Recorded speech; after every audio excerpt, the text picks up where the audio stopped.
This is a new dawn for Lotus. This is the Evija.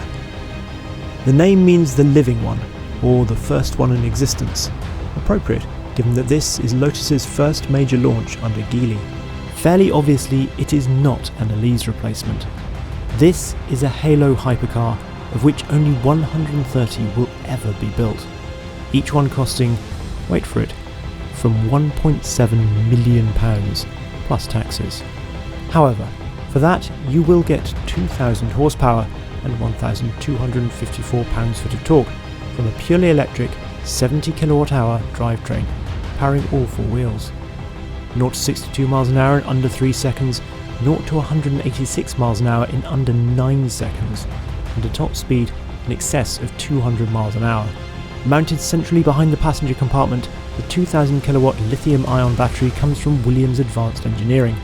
On each axle there will be a single electrical drive unit, combining a motor and inverter supplied by Integral Powertrain, and 2 slim gearboxes, one for each wheel, supplied by X-Track. The range is said to be 250 miles on the WLTP combined cycle, and it will charge in just 18 minutes on a 350 kilowatt charger. And just in case you think this is some pipe dream projected for the middle of the next decade, Lotus is promising that production will start next year. Today, to talk us through its extraordinary looks, we have Lotus's head of design, Russell Carr. Russell, thank you so much for joining us here and talking us around this wonderful car. How long have you been working on this? Well, we did the very first sketches in the summer of 2017, and then by the Christmas of that year we had some scale models, and then we really started in earnest about February last year. Wow, so it's been relatively quick. Relatively quick. A lot of hours gone into it, though. We've used every possible hour possible on this thing. Absolutely, it looks fantastic. The dimensions, it's sort of sometimes difficult to get over on film, but it's quite compact, really, isn't it? It's quite compact. It's just under 2 meters wide, which is fairly typical for a car of this sort. Yeah. We are just under 11.30 high, so we're a little bit taller than the very lowest cars in this category, but we're a bit shorter. We're about 4.4 meters. Yeah, that was what I noticed, because it's sort of shorter than a 911 then, so which is still really important for us to keep our cars compact, because size is weight, and we like the cars to look very much like they're shrink wrapped, because the cars are all about the dynamics, the agility of the car. So keeping the body very shrink wrapped is part of our character. Yeah, we'll come on to weight in a bit, but whilst we're at the front, a couple of details I've noticed of looking around. Let's start with the badge there. It's beautiful. Thank you. Well, it's something we're working on at the moment, and hopefully we can execute it like we want to on this. The idea really is to give this car some sort of crafted premium elements on it, and one of the things we wanted to do was actually almost like marquetry, is actually to insert the metal into the carbon, and it's proving quite difficult. So whether or not the final production one will have it, we can't say, but it's certainly an idea. And we're trying to get this blend between this being a serious track car, but also it's just this beautiful object that people can park outside an expensive home or outside an expensive hotel or whatever it might be. Absolutely. And other details, just looking in the lights, I always find fascinating, and I can see the little fan just in there, which is pretty cool as well. Yeah, the detailing of the light is really important. So there's a fan in there to sort of circulate the air. And we'll also probably talk a little bit in a moment about the blades in there. There's 2 blades which are a little bit like the wingtips on a modern airliner. So they just flip up like this. And when the thing switches on, the DRL, the daylight running light, and the direction indicator, they illuminate this way. So a little bit like a warrior putting on its war paint or something like that. So a little bit of theatre in there. And then some beautiful detailing, the heat soaks in there, all the metal components are in there as well. So you've got this very simple external form, very lightweight in terms of its size, but all the detailing in there is exquisite again, because this type of car, people have got to be able to look at it and discover new things as they own the car. Absolutely. I feel we ought to talk about aerodynamics sort of all the way. There's no point just talking about it down the side or the rear. So let's talk about some of the aero around the front of the car as well before we move on. Well, aerodynamics is really important on this car because of the performance characteristic of it, but it's also important to Lotus. We sort of have 3 really important brand pillars for our cars over the years: aerodynamic efficiency, lightweighting, and also the driving dynamics of the car. Obviously on this car, because of the performance, aerodynamics is even more important. And at a very early stage, we had this idea to explore the porosity of the car so we could manage the airflow through the vehicle as well as over the top. So that's something we've dabbled in on a few vehicles we've worked on in the past. We've obviously seen it on motorsport vehicles as well, and we just thought it was a fantastic opportunity to introduce some intriguing sculpture into the car. So it works from a technical standpoint, but also from a visual standpoint, it adds interest. And certainly if you can blend the art and the science together on the car, then I think you've got something a little bit different. And is the sort of, I suppose, because this is Lotus's with Motorsport, first sort of full carbon car and obviously fully electric, and both those things combined must have opened up certain avenues and opportunities for you that haven't been there in the past. Yeah, definitely. It's a very different structure. We're not working with our traditional aluminium tub. The carbon fibre allows us to package things slightly differently. The electric motors and the battery pack allow us to package things differently, which allows us to work with the design of the car and the aerodynamic management of the car. Absolutely. So out the front, in terms of aero, we've obviously got this extraordinary bonnet with the cutouts there, which is presumably forcing air. Yeah, well, what's interesting is when you get down low, you can actually see that air passes underneath the trailing edge of the hood. It's actually like a little wing section. So not only is that something which we believe is very beautiful, but it also helps clean the airflow as it passes onto the windscreen of the car. It's amazing actually, when you are down here, you see those front arches and how prominent they are actually. Sort of. Obviously the arches give the car a certain amount of muscle, strength, and you want the car to look athletic. They're important for the driver because he wants to be able to see the corners of the car when he sits inside. We had a ride and handling guru at Lotus for many years called Roger Becker, and he always used to go on and on about seeing the corners of the car. So the Becker points, as we refer to them, were really important. And also it helps seat the cabin within the car, so the cabin looks like it's sunk down between the wheel arches. And I think that's really important because it gives the car a sense that the centre of gravity of the car is very low, and that means the car's going to have great dynamics when you drive it, which, you know, we're visualising the experience of driving the car. Absolutely. And then presumably air going through under here as well. Yep. So where you would normally have radiators in the corner of the car, it's completely open, and that allows the airflow to pass in through the corner of the car, and then it's evacuated behind the wheel, so very high velocity air, so minimum drag, and it allows us to maximise the aerodynamic surfaces in there to create downforce. So you can see we've got twin elements in there. Well, twin, there's more than two elements in there. So that area is an interesting one. You know, we've got some beautiful sculpture in there, but we've also got some very technical components in there which are contributing to creating downforce. And as you look through here, you've got the dive planes in the corner and the air curtains as well, which create downforce and help smooth the airflow past the wheel. So there's a lot going on. So beautifully sort of integrated, because we're used to seeing dive planes on the front of cars, but sort of jutting out, and then even sort of, again, sort of having this smoothing it past the wheel, but you wouldn't necessarily know it until you start looking into it. Exactly, yeah. I think that's one of the intriguing things about this car. When you see it first from certain angles, it just seems like a conventional sports car, hopefully a very beautiful one, but a conventional sports car with perfect proportions. But as you walk around it, it starts revealing these things which are very well integrated, and we wanted to do the integration of the aerodynamic elements in a very elegant way. It's a very Lotus thing to do in an elegant way.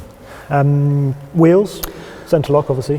Wheels are centre lock, yes, and they're magnesium for lightweight. Obviously, on this type of car, weight and particularly unsprung mass is really important. So it's something that's been drummed into us at Lotus over the years to keep the wheels light. So very important to us. Absolutely. And obviously carbon ceramics as well. We'll come back to probably those in a bit, but they're worth noting. They wouldn't always be flush with. No, they car, deploy. So that's why we've got the cameras on the car. So this is the first car that we're going to have cameras rather than traditional mirrors. So. Another first on this one for us. The side of the car now is, for me, this is sort of, it almost gets more and more interesting the further you go down the side of the car. And as you say, you walk up to it, you see it in profile, and it's, you know, a lovely big scoop. And then as you walk up to it, and you look through this fantastic tunnel there. It's breathtaking. Thank you. Well, there's a couple of things going on here which I think are interesting. First of all, you see the sculpture of the car. So you see this lovely concave section going to a crisp line. And we used, as all designers do, we had lots of fighter planes as references in our studio. You've seen them. And this is where it really comes to fruition. So this is very much part of our form language going forward. And then, as you said, we now see from this angle the start of this tunnel or duct, which builds to a big story at the back of the car. And this again is all part of the porosity of the airflow management on the car, which ultimately helps create downforce, but also reduce drag. It keeps the air energized, keeps the air moving fast through the car. Yeah. Let's walk down to the back of the car, because that's, I think, arguably the most extraordinary bit of it. It all sort of starts to, this is where in a way the whole design makes sense now, when you sort of, you see the rear of the car and these huge exit tunnels here. And I said to you before, it's sort of, once you see the shapes inside it and how, you know it's functional, but it's so beautiful. It's like a Barbara Hepworth sort of sculpture. Yeah. Talk me through the design at the back of it. Well, yeah, you're right. I mean, I think for me this is the killer view of the car. So you've not only got the looking over the top surface of the car, where you see the breadth of the muscle over the wheels, which in itself I think is gorgeous. You're also looking through, you're seeing through to the power pack on the car, the top of the battery pack and the top of the dampers, which is beautiful springs and dampers in there. Beautiful in there, which I'm sure we'll come into in a second. But then as you look dead rear, what you see is you see the exit from the Venturi tunnels, or whatever you want to call them, on the car, which are all part of this process to reduce drag. And as you say, it's a little bit like a piece of sculpture there. And then we've accentuated it by placing the rear lights around those ducts. So if we're using aircraft references, they look a little bit like the afterburners on an aircraft when it's taking off. And I think that was one of the things that you thought, sort of, you had the idea of doing that, and then had to go to the engineers and sort of say, is this possible? Kind of, sort of. Very much so, yeah. So we did the sketch. We went, wow, this is super cool. Everything about it, the negative section on the back, the exit ducts, the lights going around them, the surfaces. And then you have this agonizing thought, there's probably a reason why no one's done this before. It will be impossible to get the amount of light out that thickness, or it doesn't meet the legal criteria, it's in the wrong place. But somehow we've managed to do it. So yeah, this is very, very exciting. I think it's something very distinctive. It's not been done before. Yeah, absolutely. And then we've got a movable rear wing up here. And this, I think, is where you do the recharging and recharge, yeah. So there's a nice bit of detailing in there. You got it. When that's deployed, you'll see inside it's got a little plaque saying "hand built in Britain." At the back, the Lotus letters, nice detail on there, so they illuminate. The T provides the reverse light function. Oh, really? So that's a nice bit of theatre. Absolutely. And of course, what's supporting it is the diffuser, huge diffuser with a DRS flap, which is currently in the up position, but it parks a lot of down. Here is it? Exactly, yeah. So hours and hours of CFD work to develop that. So really a blend of design, form, and then function as well. So people always talk about that form and function, but really is on this car. Yeah, absolutely. And then as we come back up over here, we said we mentioned the inboard suspension up there as well. Yeah, and we've just made a feature of it because as we move towards electric vehicles, when we put screens inside there, we've got to be careful we don't lose some of the emotion of what a sports car is all about. And we talk about having technology with soul. So the fact that people like you and me who get excited about technical detailing on cars can look through the glass and see these beautiful inboard suspension units, I think is a balance for not having a traditional powertrain in there. And all the electric powertrain, you can see the cabling and you can see some of the heat sinks and things like that on there as well. So it's introducing something new to get excited about. Absolutely. Should we go and have a sit inside the car and have a chat about that? Yeah, let's do that. Incidentally, if you're wondering about luggage space, well, there are some cubby holes down here by the doors. But other than that, well, every inch of the car is already housing something mechanical or pared away to let the air flow through it. You'll just have to apply a Chapman-esque lightweight philosophy to your road trip packing. Talking of lightweight, Lotus is quoting a not inconsiderable 1,680 kilos or 3,700 pounds for the Evija. They are not about to claim that this is particularly feathery, but as they say, it has to be judged against others in its EV class. And as you can see from the interior, it's not like they haven't worked hard at saving weight. This is quite extraordinary in here. The first thing I suppose I'd notice about in here is the similarity in here compared to the exterior design as well, because we've got all these sort of holes, negative space, the sort of the shapes, the sense of sort of lightness in here as well. It's amazing. Thank you. Well, it's good you've seen that similarity between the interior and the exterior. So yeah, this very open dashboard is a really unique feature of the car. So you've got this beam that runs across and it's completely open through there. Which you really notice sort of looking through the windscreen more than sitting here.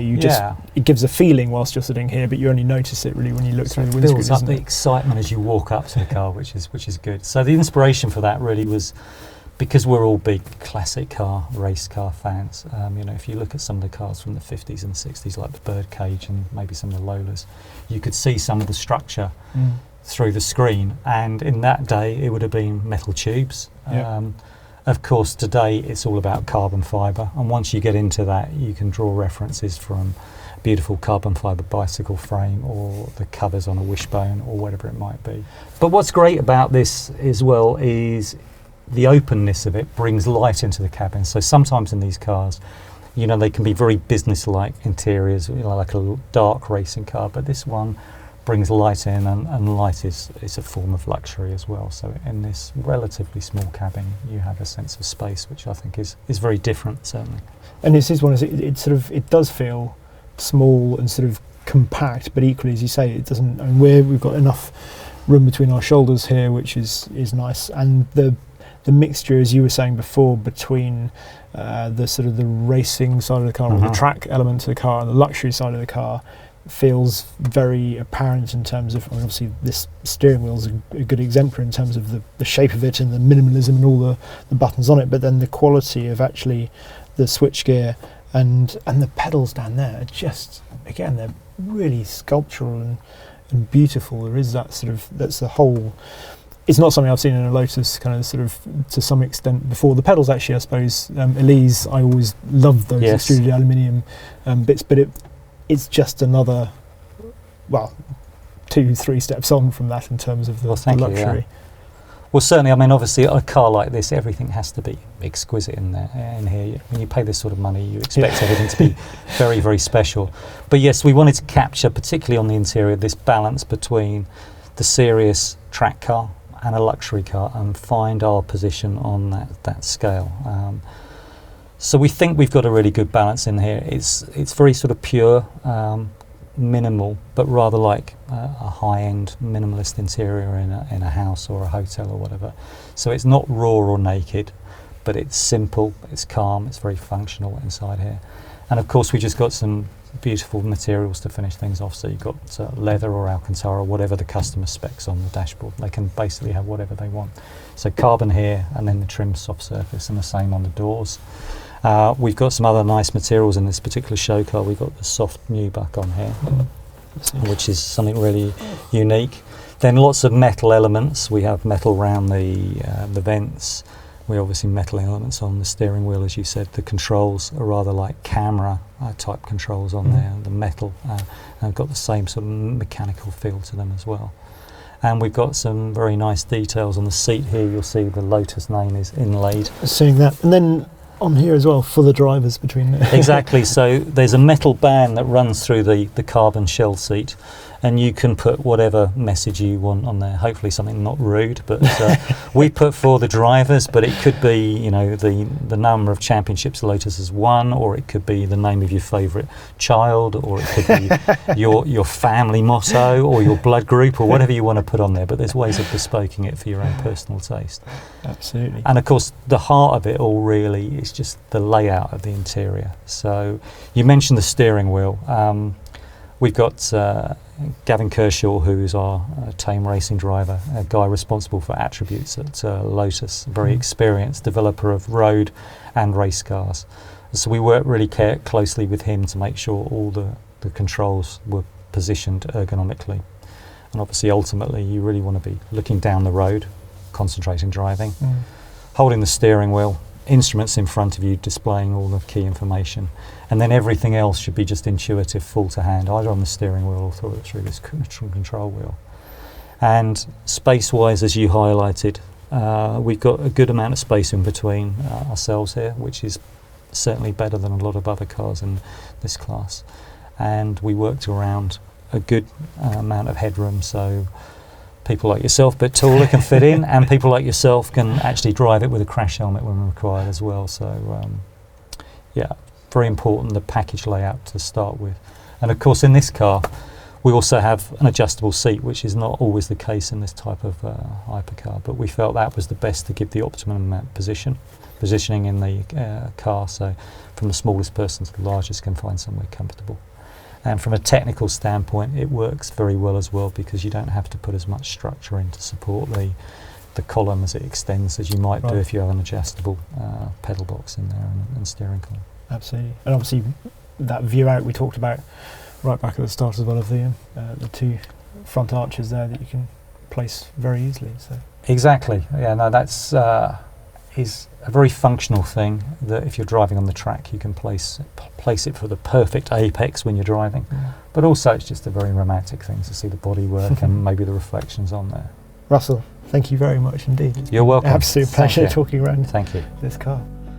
When I first clapped eyes on this car a few months ago, I knew nothing about it, and instinctively I imagined a multi-cylinder exhaust note. Then very quickly I obviously discovered it was electric, and I'll admit that the old-fashioned part of me was a little disappointed. But I get why Lotus is going in this direction. It needs to make a statement, and getting the jump on other traditional supercar manufacturers and bringing an EV to market is a very good way to do that. However, regardless of the drivetrain and how the car will drive, and I am excited about the possibilities that torque vectoring opens up, I think this car is already something of a success. Why? Because it is genuinely beautiful. So often these days I think form follows too far behind function, and in extremis we end up with cars like the McLaren Senna. The Evija, however, has a stunning sculptural quality to it that seems to speak of glamour as much as G-forces. For that alone, I think it deserves to be a success. And if it heralds a new, profitable era of Lotus with a fresh generation of affordable Elises and Exiges, then even better.